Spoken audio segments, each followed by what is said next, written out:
السلام علیکم matric class students, آج ہماری اسلامیات کی کلاس نمبر 10 ہے انشاءاللہ، اور سورۃ الانفال ہم نے سب سے پہلے سٹارٹ کی تھی۔ سورۃ الانفال میں ٹوٹل 10 رکوع ہیں، اور 10 رکوع کا مطلب ہے کہ ہر رکوع کو ایک چیپٹر میں ڈیوائڈ کیا گیا ہے۔ تو آج ہمارا سورۃ الانفال کا لاسٹ چیپٹر ہے، یعنی رکوع نمبر 10 اور چیپٹر نمبر 10 سورہ انفال کا۔ الدرس الثالث جیم پیج نمبر 42 پر آپ کو مل جائے گا۔ تو اس میں جو عربک لکھی ہوئی ہے اس میں جو مضمون گزرا ہے، میں ڈائریکٹ آپ کو وہ مضمون کلیئر کر رہا ہوں، وہ ٹاپک کلیئر کر رہا ہوں۔ صرف 2 ٹاپک آپ کو اس چیپٹر میں ملیں گے۔ اب سورہ انفال میں غزوہ بدر کے حوالے سے ساری باتیں تھیں۔ اب یہ آخری چیپٹر ہے، یعنی سورہ انفال یہاں پہ مکمل ہو گئی ہے۔ تو ذہن میں یہ لے کر آئیں کہ غزوہ بدر مسلمان جیت گئے ہیں، اور مسلمانوں نے کافروں کو ہرا دیا ہے، اور کافروں کے جو لشکر کے سپاہی تھے، اب جو مارے گئے تو مارے گئے، اور جو بچ گئے تھے اللہ نے وہ مسلمانوں کے اختیار میں دے دیے۔ مسلمانوں نے ان پہ غلبہ حاصل کر لیا، اور مسلمانوں نے ان کو قیدی بنا لیا۔ تو اب اللہ تعالیٰ نے اس آخری رکوع میں ان قیدیوں کے بارے میں احکامات نازل کیے کہ ان قیدیوں کے ساتھ کرنا کیا ہے۔ اب اللہ تعالیٰ نے پہلے سوال میں جو چیپٹر 10 کا پہلا سوال ہے، اس میں اللہ تعالیٰ نے سورہ انفال کی ان آیات میں قیدیوں کے بارے میں کیا ارشاد فرمایا۔ یعنی اللہ تعالیٰ وحی کے ذریعے سے ہر معاملے کی رہنمائی کرتا تھا، تو جب اتنا بڑا معاملہ ہوا کہ قیدی مسلمانوں کے پاس آ گئے، تو اب اللہ تعالیٰ نے ان قیدیوں کے بارے میں مسلمانوں کو کیا رہنمائی ارشاد فرمائی کہ ان قیدیوں کے ساتھ کیا سلوک کرنا ہے، ان قیدیوں کے ساتھ کیا برتاؤ کرنا ہے، ان قیدیوں کے ساتھ کیا کرنا ہے۔ تو یہاں پیج نمبر 62 فیصل ماڈل کی گائیڈ بک میں آپ کو مل جائے گا۔ اللہ تعالیٰ نے سورہ انفال میں قیدیوں کے بارے میں کیا ارشاد فرمایا، یہاں سے یہاں تک اس کا آنسر لکھنا ہے۔ آیت نمبر کٹ کر دیں گے جہاں پر بھی آئے گا۔ تو یہاں پر اللہ تعالیٰ نے سب سے پہلے یہ ارشاد فرمایا تھا کہ قیدیوں کو جو قیدی فدیہ دے سکتے ہیں ان سے فدیہ لے کر ان کو چھوڑ دو۔ فدیہ کہتے ہیں کہ وہ اپنی رہائی کے لیے چالان بھر دیں، یعنی ایک اللہ نے رقم بتا دی کہ جو قیدی اتنی رقم ادا کر دے گا ان کے خاندان والے، تو اس کو آزاد کر دیا جائے گا۔ تو اور جو مسلمان ہونا چاہیں گے تو ان کو بلا معاوضہ آزاد کر دیا جائے گا، صرف اس وجہ سے کہ وہ ایمان لے آئے۔ ٹھیک ہے، یہ تو بات ہو گئی۔ اب اللہ تعالیٰ نے ان دونوں باتوں کے بارے میں مزید ڈیٹیل ارشاد فرمائی کہ اے نبی صلی اللہ علیہ وسلم، قیدیوں سے کہہ دو کہ جنہوں نے فدیہ دیا ہے، جنہوں نے چالان بھرا ہے، کہ اگر اللہ نے تمہارے دل میں ایمان کی رمق دیکھی، اگر اللہ نے تمہارے دل میں ایمان کی روشنی دیکھی کہ تمہارے دل میں ایمان ہے اور تم اس طرف مائل ہوتے ہو، تو تم گھبراؤ نہیں۔ جو فدیہ تم سے لیا گیا ہے، ایمان لانے کے بعد اللہ تمہیں اس سے بہتر چیزیں عطا کر دے گا۔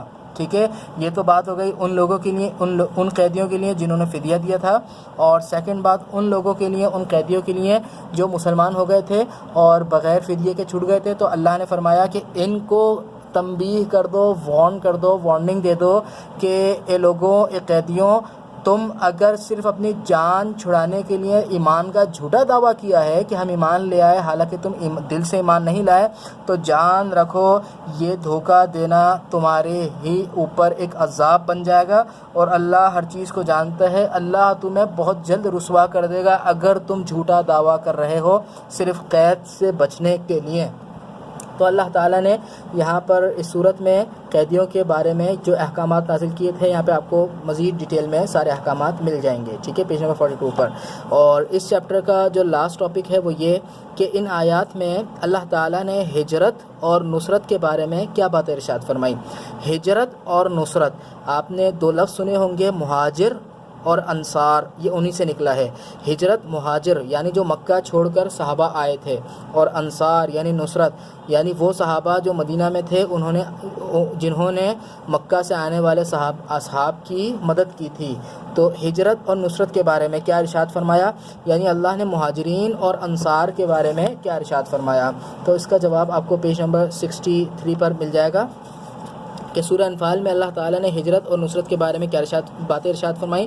تو سب سے پہلے جو 2 پوائنٹ ہیں یہاں سے یہاں تک آپ کو لکھنا ہے، ٹھیک ہے، آیت نمبر کٹ کر دینی ہے۔ سب سے پہلے جو 2 پوائنٹ ہے اس میں آپ کو ہجرت اور نصرت کے بارے میں ڈیفینیشن بتائی گئی ہے کہ ہجرت کرنے والے مہاجرین ہوتے ہیں، اور مہاجرین وہ تھے جو مکہ چھوڑ کر مدینہ آئے تھے، اور نصرت کرنے والے انصار ہوتے ہیں۔ انصار وہ لوگ ہیں جو مدینہ میں تھے، مسلمان تھے، اور جنہوں نے مکہ سے آنے والے مہاجرین کو پناہ دی تھی اور ان کو اپنا بھائی بنایا تھا، ان کی مدد کی تھی، ان کے ساتھ خندہ پیشانی کے ساتھ پیش آئے تھے۔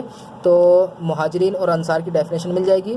اور اس کے بعد اللہ تعالیٰ نے اس دونوں چیزوں کے بارے میں جو باتیں ارشاد فرمائی تھی وہ آپ کو یہاں پہ مل جائیں گی کہ مہاجرین سب سے افضل ہیں، جو مکہ چھوڑ کر، اپنے گھر بار کو چھوڑ کر، اپنے کاروبار کو چھوڑ کر، اپنے مال و متاع زمینوں کو چھوڑ کر اللہ کے دین کے خاطر ہجرت کر کے مدینہ آئے ہیں۔ اللہ کے نزدیک سب سے افضل ترین لوگ مہاجر ہیں۔ اس کے بعد اللہ نے فرمایا جن مدینہ میں رہنے والے انصاریوں نے ہجرت کر کے آنے والوں کی مدد کی تھی، ان کا دوسرا نمبر ہے، ان کا اللہ تعالیٰ کے نزدیک وہ بھی بہت عظیم ہے، اور ان کا دوسرا نمبر ہے۔ اور اس کے بعد اللہ تعالیٰ نے ایک آخری بات ارشاد فرمائی کہ وہ لوگ جو ایمان لے آئے، نہ تو وہ مہاجرین ہیں نہ وہ انصار ہیں، یعنی وہ اپنے اپنے قبیلوں میں ہیں اور مکہ میں بھی ہیں، تو وہ انہوں نے ہجرت نہیں کی، نہ انہوں نے مدد بھی نہیں کی۔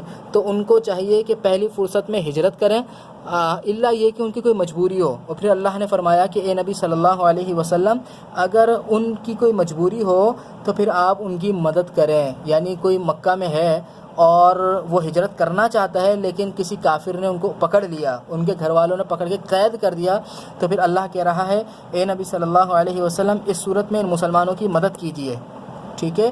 تو اللہ کہہ رہا ہے صرف ایسے لوگ پھر اس صورت میں شامل نہیں ہوں گے جو طاقت کے ہوتے ہوئے ہجرت نہیں کرتے، عند اللہ وہ گناہگار ہیں۔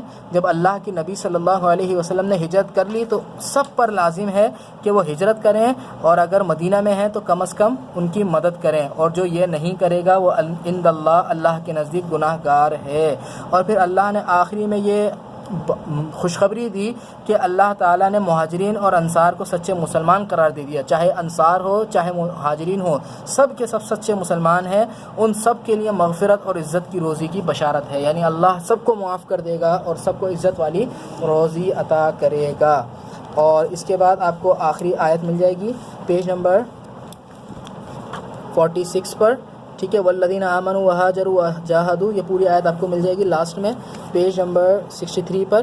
عربک لکھ کے ترجمہ لکھ لیے گا اور اس کا ترجمہ آپ کو یاد کرنا ہے۔ تو آج ہم نے سورۃ الانفال کمپلیٹ کر لی ہے۔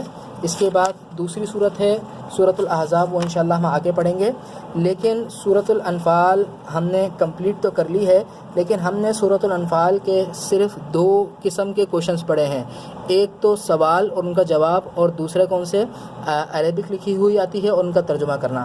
آپ دیکھیں ہر چیپٹر کے شروع میں، ہر چیپٹر کے جب سوالات شروع ہوتے ہیں وہاں پہ آپ کو الفاظ معانی ملتے ہیں، الفاظ معانی، تو میں نے ابھی تک کسی بھی چیپٹر کے الفاظ معانی نہیں کرائے، تو نیکسٹ کلاس میں ہم سورۃ الانفال کے 10 چیپٹر کے الفاظ معانی کریں گے انشاءاللہ۔ سارے نہیں کریں گے، جو امپورٹنٹ ہے انشاءاللہ میں آپ کو بتاتا جاؤں گا، آپ وہ کرتے جائیں گے۔ تو نیکسٹ کلاس میں ہم سورۃ الانفال 10 چیپٹر کے الفاظ معانی ہم کریں گے، اور اس کے نیکسٹ کلاس میں یعنی کلاس نمبر 12 میں ہم سورۃ الانفال کے MCQs سولو کریں گے کہ سورۃ الانفال کے امپورٹنٹ MCQs کون سے ہیں۔ تو آج آپ کی سورۃ الانفال مکمل ہو گئی ہے، اور نیکسٹ کلاس میں انشاءاللہ سورۃ الانفال کے الفاظ معانی کریں گے، اور اس کی نیکسٹ کلاس میں ہم انشاءاللہ MCQs کریں گے، پھر ہمارا سورۃ الانفال بالکل کمپلیٹ ہو جائے گی۔ تو آج کی کلاس تک کام کمپلیٹ کریں اور مجھے چیک کرائیں۔ السلام علیکم ورحمۃ اللہ وبرکاتہ۔